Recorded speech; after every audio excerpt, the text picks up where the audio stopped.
అందరికి నమస్తే. నేను ఇప్పుడు మాట్లాడుతున్న ఫ్రెండ్స్, ఎందుకంటే ఇప్పుడు మున్నేరు వచ్చి వరద వచ్చి కొట్టకపోయిన వాళ్ళకి ఎవరికి తోచినంత వాళ్ళు సాయం చేస్తున్నారు ఫ్రెండ్స్. భోజనానికి భోజనం పెడుతున్నారు, టిఫిన్ పెడుతున్నారు, బట్టలు ఇచ్చారు, అన్నం బియ్యం కూడా ఇస్తున్నారు ఫ్రెండ్స్.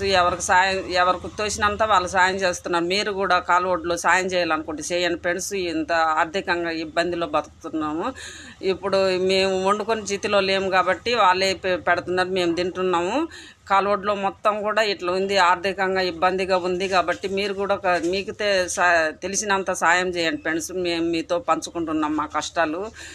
మీకు తెలియదు కాబట్టి మేము చెప్తున్నాము, కాలువడ్లో ఇలాంటి పరిస్థితిలో ఉంది. కొంచెం మీరు కూడా ఆర్థికంగా సాయం చేయండి ఫ్రెండ్స్. మేము మా కష్టాల్లో ఉన్నాము, కష్టాల్లో ఉన్నాం కాబట్టి చెప్తున్నాము. మీకు తోసినంత మీరు సాయం చేయాలనుకుంటే